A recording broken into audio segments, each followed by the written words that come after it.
नमस्कार, एनटिभी कोहलपुर समाचारमा स्वागत छ। म नवीन नेपाली। 5 वर्ष अघि कञ्चनपुरमा 13 वर्षीय निर्मला पन्तको बलात्कारपछि हत्या भएको थियो। त्यो घटनापछि दोषीलाई कानुनी कारबाहीको दायरामा ल्याउन माग गर्दै देशभर आन्दोलन मात्र उठेन, यो मुद्दा अन्तर्राष्ट्रिय स्तरमा पनि चर्चाको विषय बन्न पुग्यो।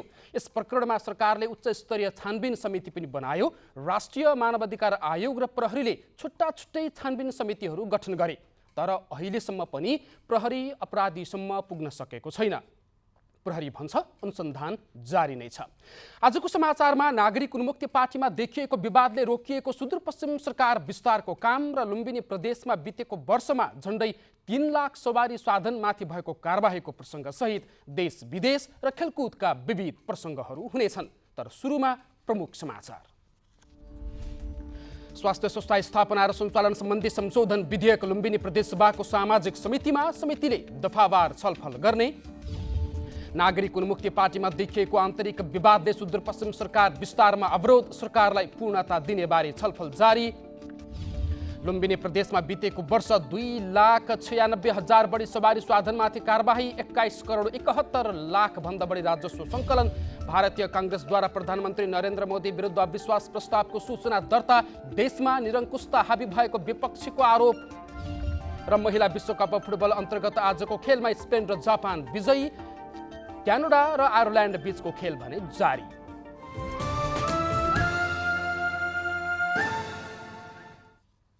समाचार अब विस्तारमा। लुम्बिनी प्रदेश सभाले स्वास्थ्य संस्था स्थापना, सञ्चालन, नवीकरण तथा स्तर उन्नति ऐन 2076लाई संशोधन गर्न बनेको विधेयकलाई दफावार छलफल गर्न सामाजिक विकास समितिमा पठाएको छ। दोस्रो अधिवेशनको 21औं बैठकले सर्वसम्मत रूपमा दफावार छलफल गर्न सामाजिक विकास समितिमा पठाउने प्रस्ताव स्वीकृत गरेको हो। स्वास्थ्य मन्त्री राजु खनालले स्वास्थ्य संस्था स्थापना, सञ्चालन, नवीकरण तथा स्तर उन्नति ऐन 2076लाई संशोधन गर्न बनेको विधेयकलाई दफावार छलफलका लागि सम्बन्धित समितिमा पठाइयोस् भन्ने प्रस्ताव प्रस्तुत गर्नुभएको थियो।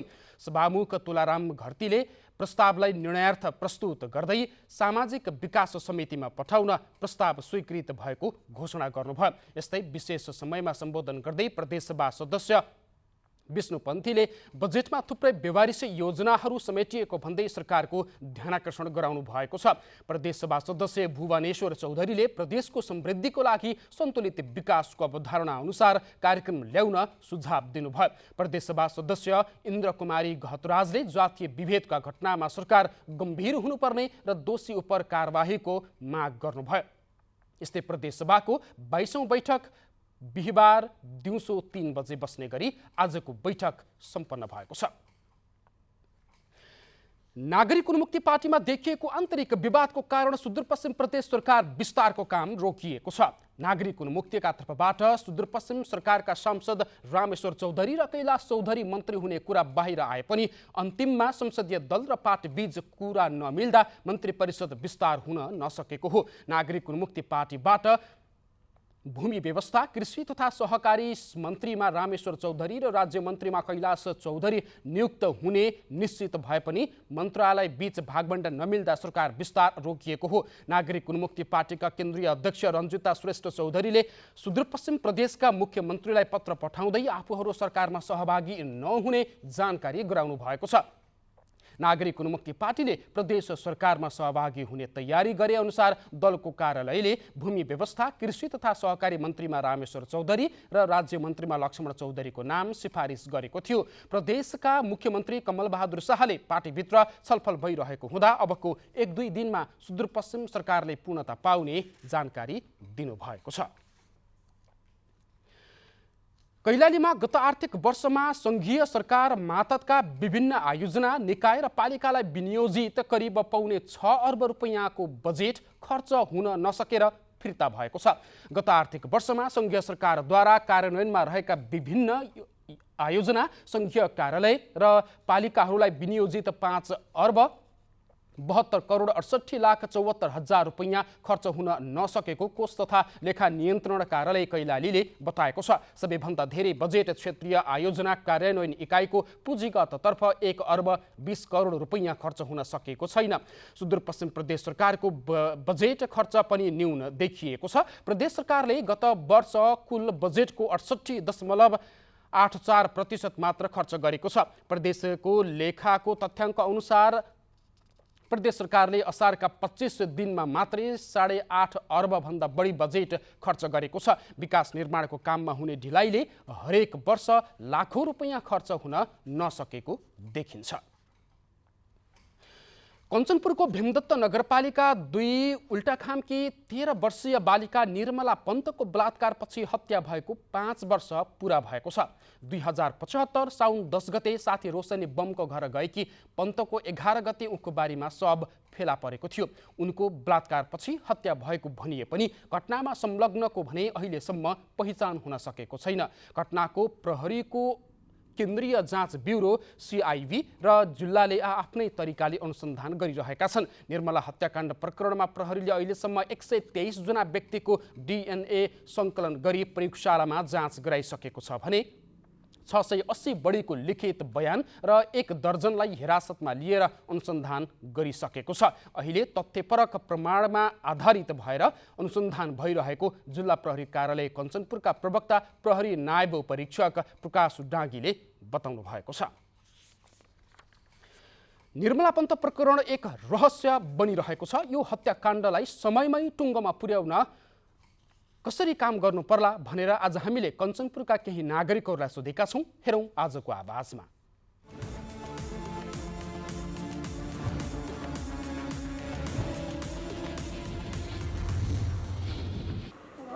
पत्ता लागेन, लाग्ला भन्ने अगाडिदेखि नै थियो, सुरुदेखि लाग्छ भन्दै अहिलेसम्म पत्ता लागेन। अब चाहिँ न्याय पाउला र पत्ता लगाउला कसैले, अब जो सरकार आयो भने पत्ता लगाइदिएला भन्ने आशा छैन, कसैले लगाइदिएनन्। अब आशा मरिसकेको छ, कतै आशा छैन। पत्तै लागेन, लाउँदै लागेनन्, कसैले लगाउनै सकेनन् कि लागेन कि अब अहिले त अब खै केही छैन, लाग्ने भए पहिले नै लागिहाल्थ्यो भन्छन्। यो 5-6 वर्ष भइसक्यो, आजै गरौँ भोलि गर्छौँ पर्सि गर्छौँ भन्छन् भन्नेले यहाँ खबरहरूमा फेसबुकहरूमा चाहिँ हामीले पत्तो लगाइसक्यौँ भन्ने खबर आउँछन्। खोइ चाहिँ अहिलेसम्म समातिएको देखाएका छैनन्। खै हामीलाई त आश मर्न छोडो। अब त पाप गरेको 12 वर्षमा पनि धुरीबाट पाप कराउँछ भन्छन्। त्यस्तै कतै भइहाल्यो भने समाउलान्, नभए सम्भव देखेनौँ हामीहरूले त। हुन त हामी कानुन राज्यमा विश्वास गर्छौँ। अझै पनि बिचमा केही अप्ठ्यारो चुनौतीहरू अनि केही फटाहरूले के अरे यो देशमा राजनीतिक गरेको भए तापनि समग्रमा निर्मला बहिनीले न्याय पाउनुपर्छ। ढिलो होस्, निर्णय होस्। अब चाहिने 5 वर्ष भयो। 5 वर्ष अन्तरालमा हामीले कति दुःख पायौँ, कति कष्ट पायौँ, त्यो हामी स्थानीयहरूलाई नै थाहा छ। मलाई विश्वास छ कहीँ न कहीँ त्यसका प्रमाणहरू अझै पनि छन् र अनि ती हत्याराहरूले, ती बलात्कारीहरूले र अनि जुन कानुनलाई खेलवाड गर्नेहरूलाई यो एउटा हामी धर्म भगवान्माथि पनि विश्वास राख्ने भएको हुनाले ढिलै भए पनि निर्मला पनि न्याय पाउँछन्। निर्मलाको आज 5 वर्ष कार्यकाल भयो भन्छन्। हामीलाई त केही थाहा छैन, पत्तो लाग्छ भन्ने पनि केही आशा पनि छैन। अब यस्तै घटना भइरहेको भने सबैलाई डर हुन्छ जस्तो छ। के गर्नु, कहिले होला के नहोला, डर चाहिँ हामीलाई धेरै हुन्छ जस्तो छ।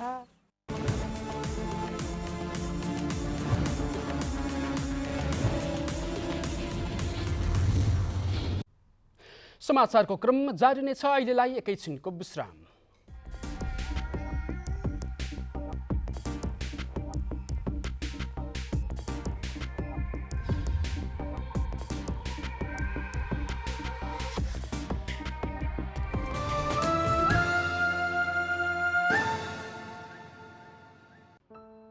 यो प्लास्टिक जन्ने सामग्रीहरूको कथा हो। यो सानो कुरा हो। केही समयका लागि यसको प्रयोग गरिन्छ, त्यसपछि फ्याँकिन्छ।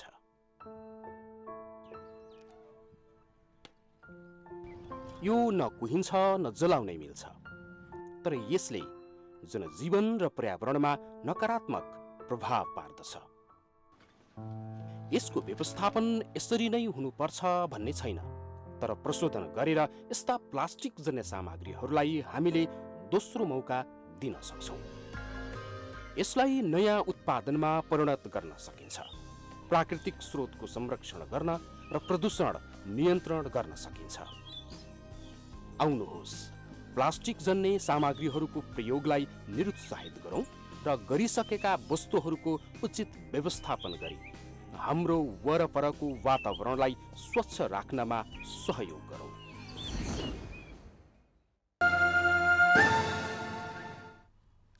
विश्रामपछि समाचारमा पुनः स्वागत छ। अब बाँकी समाचार। लामखुट्टे नियन्त्रणमा ध्यान नदिए डेङ्गुको संक्रमण थप फैलिने विज्ञहरूले चेतावनी दिएका छन्। गर्मीसँगै पानी परिरहेकाले लामखुट्टेको वृद्धि भइरहेको छ। यस्तो अवस्थामा लामखुट्टेको वासस्थान नष्ट गर्न नसके संक्रमण थप फैलिने एपिडेमियोलोजी तथा रोग नियन्त्रण महाशाखाले जनाएको छ। महाशाखाका निर्देशक रुद्रप्रसाद मोरासिनीका अनुसार यसपालि अहिलेसम्म 4000 जनाभन्दा धेरैलाई डेङ्गुको संक्रमण भइसकेको छ। डेङ्गु संक्रमणले सबैभन्दा बढी 10 जिल्ला प्रभावित बनेका छन्। लामखुट्टे रोकथामको लागि तत्काल अभियान थाल्न र अभियानलाई निरन्तरता दिन एपिडेमियोलोजी तथा रोग नियन्त्रण महाशाखाले आग्रह गरेको छ। स्थानीय पालिका र नागरिक तत्काल सचेत नभए जटिल अवस्था आउन सक्ने विज्ञहरूले बताएका छन्। लामखुट्टेको टोकाइबाट जोगिन घरभित्र र वरपर पानी जम्न नदिन, शरीर ढाक्ने कपडा लगाउन, खाल्डाखुल्डी पुर्न, खानेपानी वा ढल चुहिएको छ भने तत्काल मर्मत गर्न तथा सुत्ने बेला झुलुको प्रयोग गर्न चिकित्सकहरूको सुझाव छ। लुम्बिनी प्रदेशमा गत आर्थिक वर्षमा ट्राफिक नियम विपरीत चलेका 2,96,345 सवारी साधन कारबाहीमा परेका छन्। कारबाही बापत 21,71,74,500 रुपैयाँ राजस्व सङ्कलन भएको नेपाल प्रहरी राजमार्ग सुरक्षा तथा ट्राफिक व्यवस्थापन कार्यालयले बताएको छ।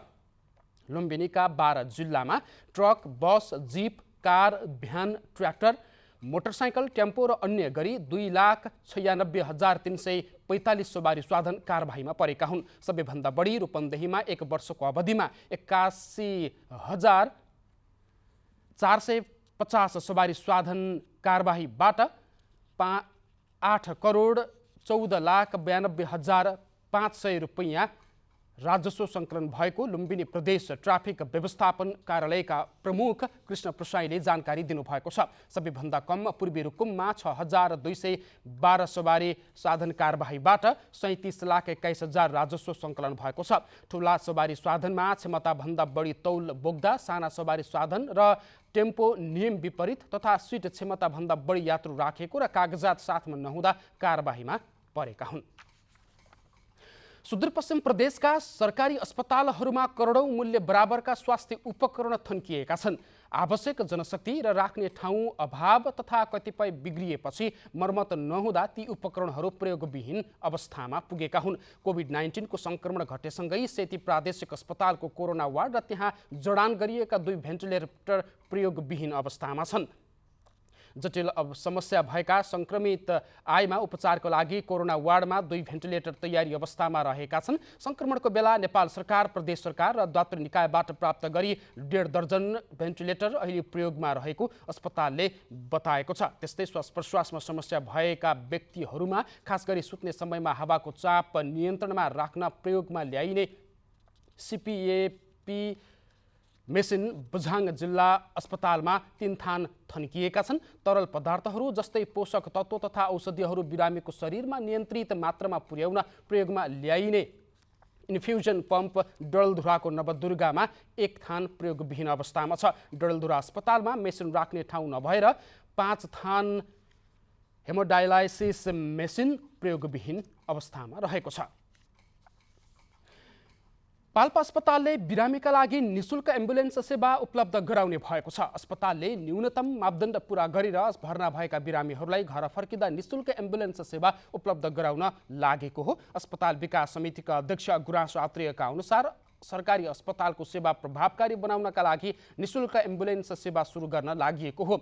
निजी मेडिकल तथा क्लिनिकमा उपचार गराउँदा बिरामीले महँगो शुल्क तिरेर घर जानुपर्ने बाध्यताको अन्त्य गर्नका लागि पनि निशुल्क रूपमा सेवा दिने निर्णय गरिएको अध्यक्ष आत्रेयले बताउनुभयो। सुरुमा 1 महिना परीक्षणको लागि भर्ना भएका बिरामीहरूमा मात्र लागू गर्ने निर्णय भए पनि मासिक खर्चको नतिजा हेरेर पाल्पा अस्पतालमा सेवा लिन आउने सबै बिरामीका लागि निःशुल्क एम्बुलेन्स सेवाको विषयमा छलफल गरी उचित निर्णय गर्ने पाल्पा अस्पतालले बताएको छ। दाङमा व्यावसायिक रूपमा गडेउला पालन सुरु गरिएको छ। मल उत्पादन गर्न गडेउलाको व्यावसायिक पालन सुरु गरिएको हो, जसबाट किसानले मनग्य आम्दानी गर्न थालेका छन्। अर्ग्यानिक तरकारी उत्पादनका लागि गडेउला मलको प्रयोग हुँदै आएको छ। दाङको तुलसीपुरका किसान कर्णबहादुर ओलीले व्यावसायिक रूपमा गडेउला पालन गर्नु भएको छ। कर्णबहादुरले गडेउला मल उत्पादनको लागि गडेउलाको पालन गर्नु भएको हो, जसबाट उहाँले आम्दानी समेत लिन थाल्नु भएको छ भने गाउँभरि अर्ग्यानिक तरकारी खेती सुरु भएको छ। तुलसीपुर महानगरपालिका 3 भट्टे गाउँमा 1 किलो मल 35 रुपियाँमा बिक्री हुने गरेको छ भने गडेउला 1 किलोको 1200 रुपियाँ पर्छ। पछिल्लो 2 महिनामा 2 लाख रुपियाँको गडेउला बिक्री भइसकेको छ। अहिले करिब 18 लाख रुपियाँ बराबरको गडेउला बिक्रीका लागि तयार छ। यो भट्टे गाउँलाई अर्ग्यानिक बनाउन सकियो भने राज्यको पनि धेरै पैसा जोगाउन सकिन्छ र कृषकको पनि धेरै पैसा जोगाउन सकिन्छ र सबभन्दा कृषकलाई स्वस्थ जीवन दिन सकिन्छ र माटोको उर्वरा शक्ति बढाउन सकिन्छ र माटोलाई पनि स्वस्थ बनाउन सकिन्छ भन्ने मेरो उद्देश्य छ। गडेउला मलको प्रयोग गरेर खेती गर्ने किसानको सङ्ख्या पनि बढ्न थालेको छ। स्थानीय गाउँलेहरू अर्ग्यानिक तरकारी उत्पादनको लागि गडेउला मलको प्रयोग गर्दै आएका छन्। रासायनिक मलको सट्टा गडेउला मलको प्रयोग गर्दा उत्पादन पनि राम्रो हुने र स्वास्थ्यको लागि पनि फाइदाजनक हुने भएपछि किसानले गडेउला मलको प्रयोग गर्न थालेका हुन्। अहिले यो भर्मिक मल हाल्ने भनेपछि हाम्रो एकचोटि प्रयोग गरिसकेपछि 1 वर्षसम्म ढुक्क हुन्छ कि त्यो बेलामा राख्नु पर्दैन अनि बिरुवाहरू पनि राम्रो हुने, स्वास्थ्यको लागि पनि राम्रो। बोट बिरुवाको लागि वृद्धि विकासका लागि चाहिने nitrogen, phosphorus, potash, calcium, magnesium, copper लगायत 16 प्रकारका तत्त्वहरू आवश्यक पर्छ। यी सबै तत्त्व गडेउला मलमा पाइने गर्दछ। यसको प्रयोगले माटोको गुणस्तर सुधार हुने, उर्वरा शक्ति बढाउने र एकपटक मल प्रयोग गरेपछि 2 बालीलाई पुग्ने कृषि ज्ञान केन्द्र दाङका बाली संरक्षण अधिकृत रुद्रमणि पौडेलले बताउनुभयो।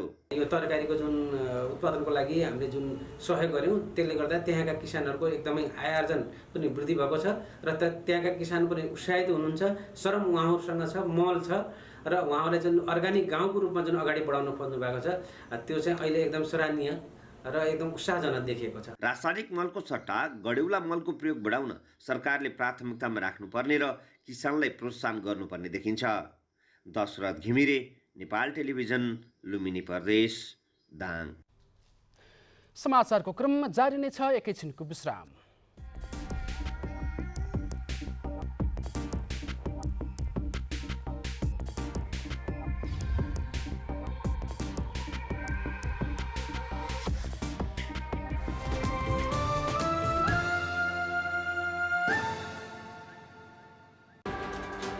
लुम्बिनी, कडाली र सुदूरपश्चिमको आवाज, सत्य सूचना, निष्पक्ष विचार र तटस्थ विश्लेषण, समावेशी आवाज र समतामूलक चरित्र बोकेको देशको सञ्चार सहयात्री,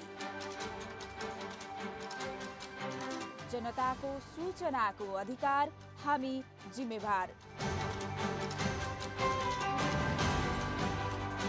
खबरै खबरको दुनियाँमा अब नयाँ आयाम। विकास र समृद्धिका लागि सञ्चार। एनटिभी कोहलपुर समाचार। तपाईँ एनटिभी कोहलपुर हेर्दै हुनुहुन्छ। अब बाँकी समाचार। दार्चुलाको ब्यास गाउँपालिकाका किसानहरूले उत्पादन गरेको आलु खेतबारीमै कुहिन थालेको छ। दार्चुला तिङ्कर सडक करिब 1 महिनादेखि अवरुद्ध भएकाले बजारीकरण हुन नसक्दा आलु खेतबारीमै कुहिन थालेको हो। ब्यास गाउँपालिकाको आर्थिक सहयोगमा कृषि सहकारी मार्फत उत्पादन गरिएको 600 क्विन्टल आलु सडक अवरुद्ध भएको कारण बजारमा जान नसकेपछि कुहिन थालेको ब्यास गाउँपालिकाले बताएको छ।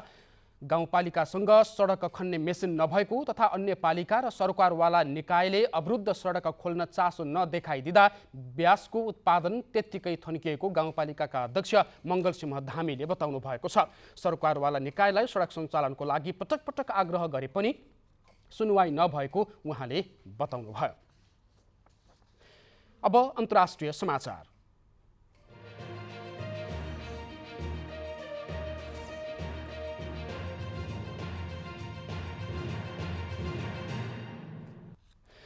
भारतीय कांग्रेसले प्रधानमन्त्री नरेन्द्र मोदी विरुद्ध विश्वास प्रस्तावको सूचना दर्ता गराएको छ। विश्वास प्रस्तावको सूचनालाई दर्ता गराउन सभाका अध्यक्ष ओम बिरलाले स्वीकृति दिनुभएको छ। कांग्रेसका सचेतक मणिकम टेगोरका अनुसार विपक्षी दलको तर्फका कांग्रेसका सांसद गौरव गोगोईले अविश्वासको प्रस्ताव पेश गर्नुहुनेछ। अविश्वासको प्रस्तावमा सबै विपक्षी सांसदको समर्थन रहेको भारतीय कांग्रेसको दाबी छ। मणिपुरी हिंसामा सरकारले अभिभावकीय भूमिका खेल्न नसकेको र देशमा निरङ्कुशता हावी भएको भन्दै विपक्षीले मोदी विरुद्ध अविश्वास प्रस्तावको सूचना दिएको दाबी गरेका छन्। तर प्रधानमन्त्री नरेन्द्र मोदीसँग बहुमत भएकाले विश्वासको प्रस्ताव पास हुने सम्भावना नभएको त्यहाँका सञ्चार माध्यमहरूले बताएका छन्। विश्वासको प्रस्तावमाथिको छलफल र मतदानको मिति छलफलबाट टुङ्गो लाग्नेछ। यस अगाडि सन् 2018मा पनि नरेन्द्र मोदी सरकारको विरुद्ध विपक्षीले अविश्वास प्रस्ताव ल्याएको थियो। सदनमा 11 घण्टा लामो छलफलपछि अन्ततः मोदी सरकारले सदनमा आफ्नो बहुमत पुर्याएको थियो। अब आर्थिक समाचार।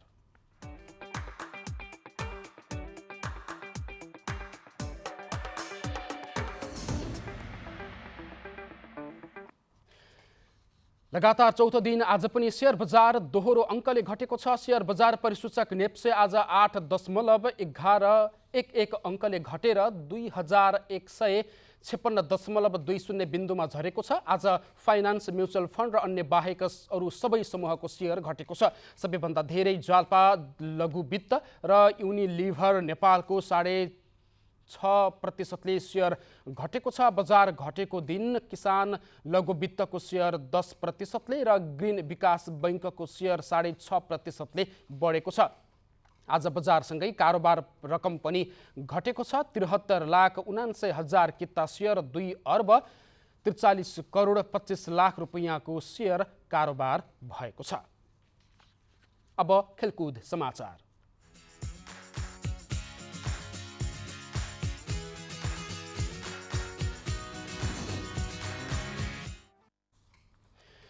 फिफा महिला विश्वकप फुटबल अन्तर्गत आज भएको खेलमा स्पेन र जापान विजय भएका छन्। स्पेनले जाम्बियालाई फराकिलो अन्तरले हराएको छ। आज न्युजिल्यान्डको इडेन पार्कमा भएको खेलमा स्पेनले जाम्बियालाई 5-0 गोल अन्तरले हराएको हो। स्पेन 2 खेलमा 6 अङ्क सहित समूह सी को शीर्ष स्थानमा रहेको छ। जाम्बिया 2 खेलमा अङ्कविहीन हुँदै पुछारमा रहेको छ।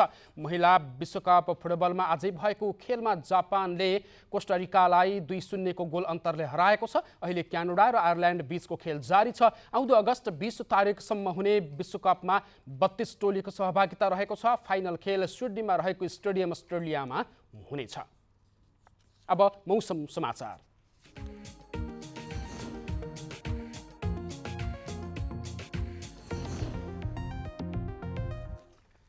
हाल देशभर आंशिकदेखि सामान्य बदली रही कोशी, बागमती, गण्डकी, लुम्बिनी, कर्णाली र सुदूरपश्चिम प्रदेशका थोरै स्थानहरूमा हल्का वर्षा भइरहेको छ। आज राति पनि देशका पहाडी भूभागका केही स्थानहरू तथा बाँकी भूभागका 1-2 स्थानहरूमा मेघगर्जन, चट्याङसहित हल्कादेखि मध्यम वर्षाको सम्भावना छ। अब मौसम सम्बन्धी थप विवरण।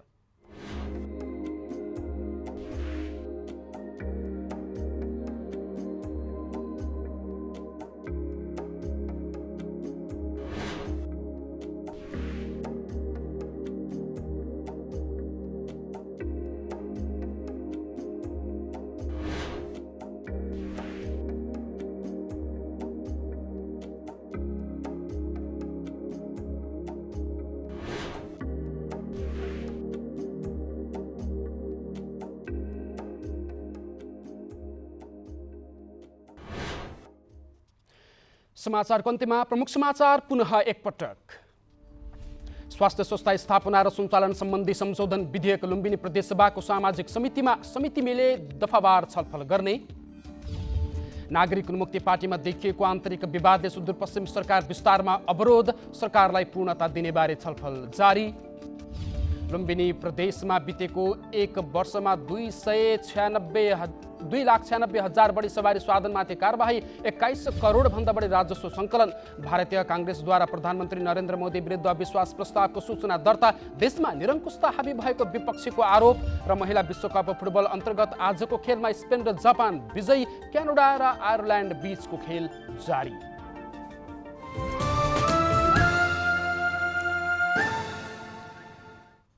हवस् त अहिलेलाई समाचारको सिलसिला यति नै। बिदा दिनुहोस्। नमस्कार।